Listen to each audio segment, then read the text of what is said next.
It's true.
And welcome back. We are now joined in studio by MeZZo, a soul balladeer who hails from the Eastern Cape. He just released his single titled Do It Now, which is a follow-up from his first album, No Color. Hello, MeZZo, and welcome to AfroShowBiz News. Thank you so much for coming. Good morning, Musa. Thank you for having me. You're most welcome. To the viewers.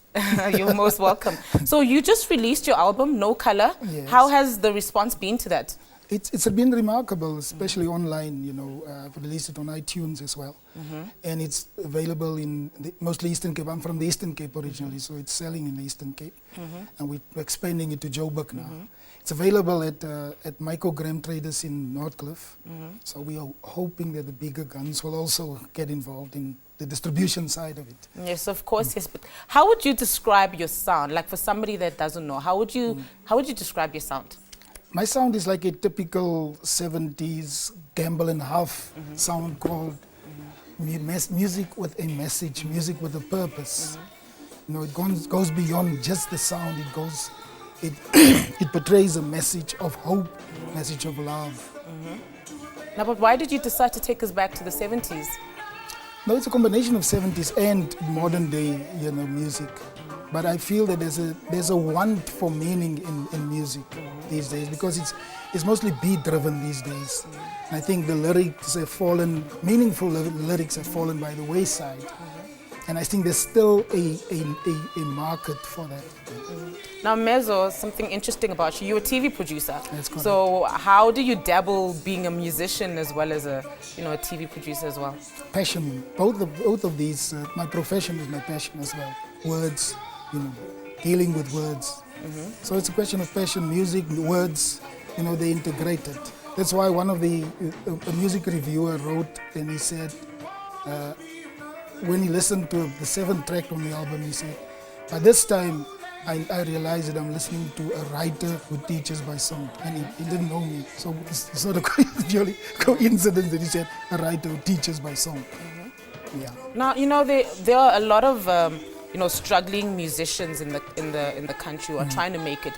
What have maybe been some of the challenges you've had to go through as a musician? Age. Yeah, people think, what's wrong with this guy? It's time for him to go and retire. what's his problem? Yeah.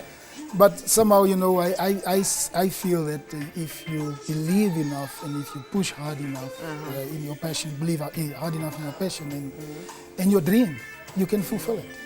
That's true. That's so true. So what inspires you, or who inspires you, you know, in the music industry?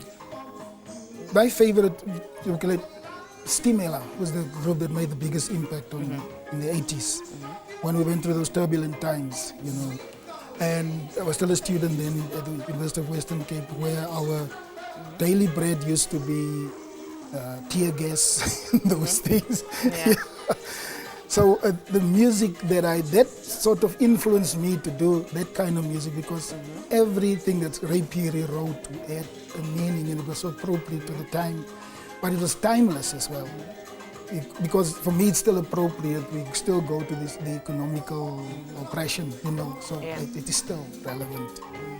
So you just mentioned all these great musicians, Timela and Ray Phiri, but who would you like to, to work with moving on forward? Maybe just briefly tell us who you'd love to work with in the future.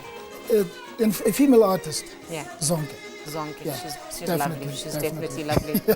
All right. Yeah, sure. MeZZo, thank you so much for You're joining welcome. us. It's been a pleasure having you on the show, and good luck with Thank you. everything else. Thank you for having me. You are Appreciate most it. welcome. Thank you. Now, the French-Moroccan short